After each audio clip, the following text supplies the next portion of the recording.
Coba bayangkan, Anda sedang berada dalam sebuah ruangan yang dingin. Tiba-tiba tembok dari ruangan tersebut bergerak ke sisi Anda untuk menjepit Anda. Anda pasti kebingungan dan dalam ketakutan. Nah, kira-kira itulah situasi yang dialami oleh Rismond pada saat ini. Ia terjebak dalam perangkap rekonsiliasi palsu. Setelah berusaha untuk melakukan rekonsiliasi dengan Pak Jokowi, Rismond bukannya keluar dari persoalannya, tetapi justru menghadapi persoalan-persoalan baru.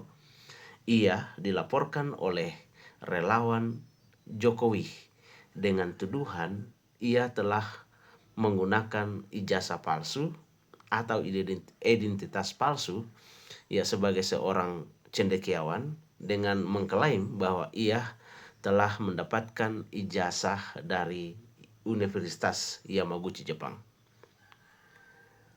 Nah, di sisi lain, ya dia juga mendapatkan laporan yang baru, ya, dan ini kekuatan bukan kaleng-kaleng, tapi kekuatan dari mantan pejabat negara, yaitu mantan wakil presiden 2 periode, yaitu Yusuf Kalla. Rismond dilaporkan karena dianggap telah melakukan fitnah atas dana 5 miliar, bahkan 55 miliar yang diklaim melibatkan Yusuf Kalla di dalam kasus ini, atau dianggap di balik dana itu adalah salah satunya adalah mantan wakil presiden Yusuf Kalla. Dan Yusuf Kalla tidak menerima tuduhan itu lalu kemudian melaporkan Rismond ke Bareskrim. Nah, dalam situasi seperti ini, apa yang harus dilakukan oleh Rismond? Nah, kita akan membahasnya di dalam logika sarungan. Logikanya orang kampung, logikanya rakyat jelata. Kesalahan utama Rismond berawal ketika dia melakukan sebuah langkah perdamaian yang keliru. Ya, dia mencoba melakukan perdamaian dengan Pak Jokowi yang dalam teori politik dengan disebut sebagai reconciliation instrumental. Ya, artinya bahwa Rismond melakukan rekonsiliasi hanya untuk menghindari kemungkinan untuk dihukum atau dipenjara. Nah, ini kemudian menyebabkan Rismond masuk ke dalam sebuah perdamaian yang disebut dengan perdamaian negatif. Artinya bahwa perdamaian yang dilakukan tidak benar-benar membersihkan ya data-data atau menyelesaikan persoalan yang bisa saja menjeratnya ke depan. Dan itu terbukti dengan setelah melakukan rekonsiliasi lalu kemudian pihak dari Jokowi secara khusus untuk para relawan melaporkan Rismond ke Bareskrim dengan tuduhan yang lain. Dengan demikian bahwa di sini Rismond melakukan sebuah rekonsiliasi yang keliru.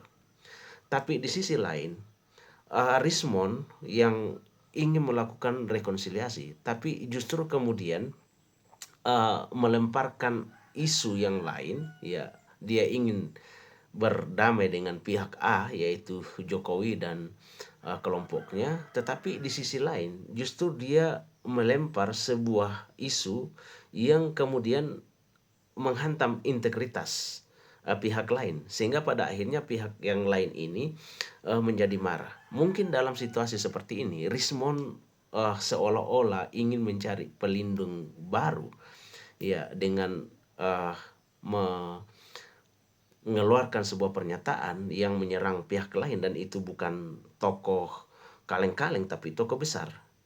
Mungkin dia berpikir bahwa tokoh-tokoh ini tidak akan merespon apa yang disampaikan oleh Rismond. Tapi ketika ya tokoh seperti Yusuf Kalla yang kemudian disinggung dianggap sebagai penyandang dana 5 sampai 55 miliar yang pernah beredar di publik itu bereaksi, maka di sini kemudian Rismond ya kehilangan pijakan. Nah, dalam kondisi seperti ini Rismond bukan justru keluar dari masalah, tapi dia sedang terjerat atau terjepit oleh dua kasus hukum yang besar, dan kemungkinan ya dua kasus besar ini bisa menjerumuskan Rismon masuk ke dalam penjara. Nah, dalam situasi seperti ini kira-kira apa yang paling rasional yang bisa dilakukan oleh Rismon? Menurut saya, yang harus dilakukan adalah melakukan perdamaian ya dengan Pak Yusuf Kalla. Ya, artinya melakukan klarifikasi dengan Pak Yusuf Kalla, datang ke Pak Yusuf Kalla untuk meminta maaf, dan ingat ya, jangan hanya sekedar perdamaian instrumental yang sama dilakukan kepada Pak Jokowi, tetapi dia harus melakukan namanya rekonsiliasi emosi sosial. Ya, bagaimana dia rekonsiliasi dengan Pak Yusuf Kalla secara emosional dan juga secara sosial, sehingga kemudian dia bisa lepas dari jeratan hukum atau laporan yang sedang diajukan oleh Pak Yusuf Kalla ke Barreskrim yang sudah dilaporkan oleh Pak Yusuf Kalla. Jika tidak, maka Rismon akan ada dalam kesusahan besar, karena secara teori tidak mungkin ada seorang yang berperang, baik dalam teori politik ataupun teori militer. Tidak mungkin ada seorang bisa menang ya di dalam waktu sekaligus yang menghadapi dua kekuatan besar. Ya, yang akan terjadi adalah dia akan mengalami kekalahan karena fokusnya akan beralih ya pada dua dua kekuatan yang sedang menyerangnya, dan kekuatan itu bukan kekuatan kaleng-kaleng, sama-sama kuat. Dan langkah yang paling rasional yang bisa dilakukan oleh Rismon adalah datang melakukan rekonsiliasi emosional dan sosial kepada Pak Jokowi supaya dia bisa fokus untuk menghadapi ke Pak Yusuf Kalla, sehingga dia bisa fokus untuk menghadapi laporan-laporan yang sedang dikerjakan atau dilaporkan oleh pihak Jokowi dan relawan-relawannya secara khusus. Selanjutnya, Rismon tadi selain terjebak dalam rekonsiliasi palsu atau perdamaian palsu, Rismon juga saat ini sedang terjebak dalam diversi politik. Maksudnya apa? Bahwa Rismon saat ini sedang ditunggangi, ya, sedang dimanfaatkan untuk melihat ketidakmurnian dari dugaan ijazah palsu yang dilakukan oleh misalnya ya tuduhan ijazah palsu yang dilakukan oleh Pak Jokowi itu tidak murni sebagai perkara ijazah palsu, tapi dengan hadirnya Rismon sebagai diversi politik atau dimanfaatkan secara politik, kemudian menggeser bahwa kasus ijazah palsu yang dituduhkan kepada Pak Jokowi ini bukanlah perkara yang murni hanya menggugat ijazah palsu, tapi ini adalah tunggangan politik.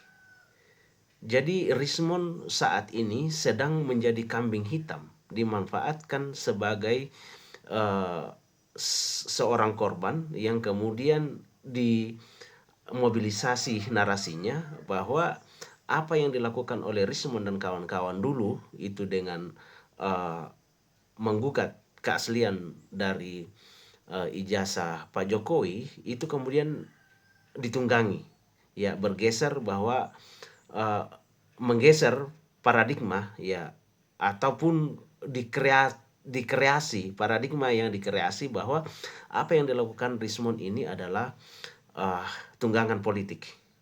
Jadi ini kemudian mengalihkan perhatian ya untuk menarik simpati publik terhadap apa yang dialami oleh Pak Jokowi. Nah, jadi Rismon sedang terjebak di dalam diversi politik. Nah, bagaimana caranya supaya kemudian Rismon lepas dari kondisi seperti ini? langkah yang paling rasional yang harus dilakukan oleh Rismond adalah dia harus membersihkan semua narasi-narasi yang selama ini sudah dikeluarkan yang menyerang pihak-pihak tertentu. Ya, dia harus membersihkan semua itu sehingga kemudian dia harus keluar dari sana dan harus berhenti.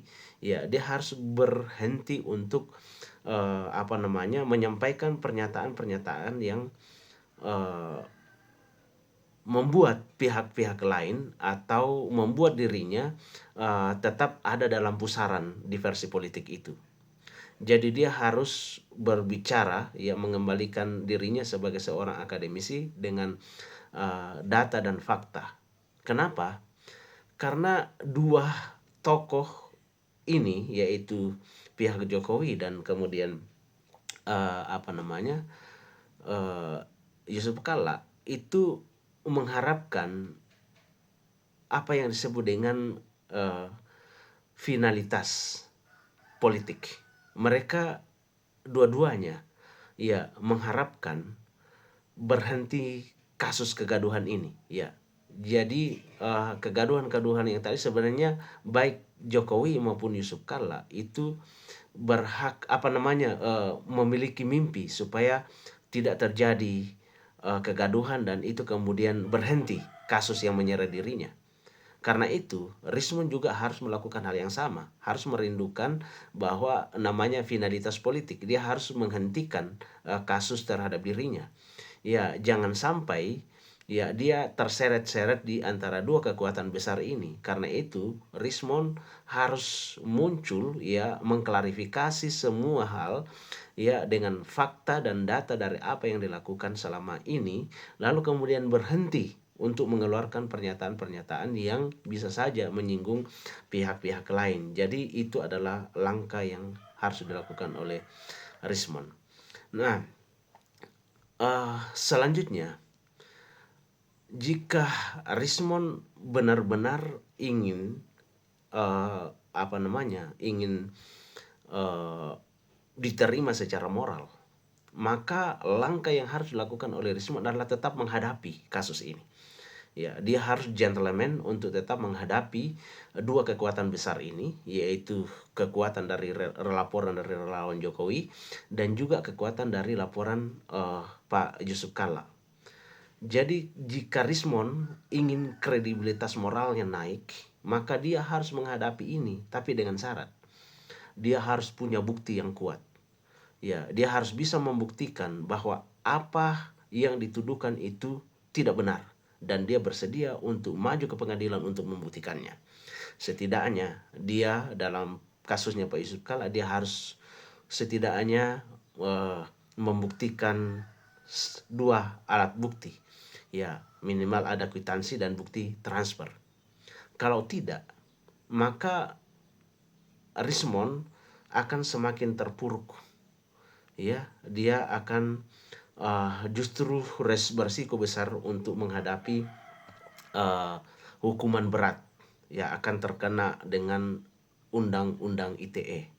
Jadi menurut saya paling rasional yang bisa dilakukan oleh Rismond pada saat ini, jika ia memang merasa bahwa apa yang beredar di publik itu tidak benar dan tidak pernah mengeluarkan pernyataan itu, maka langkah yang harus dilakukan oleh Rismond adalah klarifikasi total.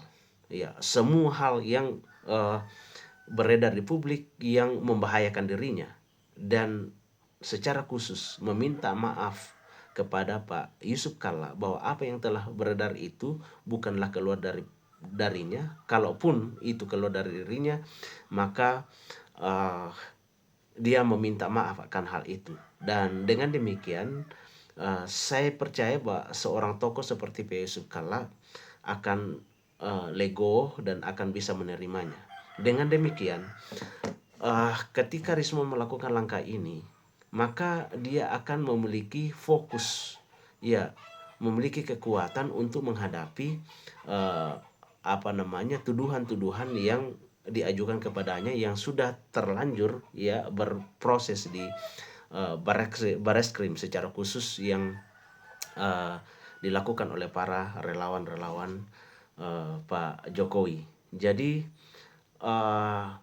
perseteruan yang sedang terjadi pada saat ini yang dihadapi oleh Rismon menjadi pelajaran bagi kita bahwa penting sekali ya kita sebagai anak bangsa ya ah, memperjuangkan kebenaran-kebenaran, tapi justru juga kita harus hidup dalam kebenaran dan tidak membabi buta. Ya, kita harus berpikir luas, berpikir panjang sebelum melakukan tindakan-tindakan yang mungkin itu bisa merugikan diri kita karena kita tidak berdiri atas data dan fakta yang kokoh. Terima kasih sudah menonton. Kita ketemu lagi dalam topik-topik yang lain, tetap di Logika Sarungan. Logikanya orang kampung, logikanya rakyat jelata. Terima kasih.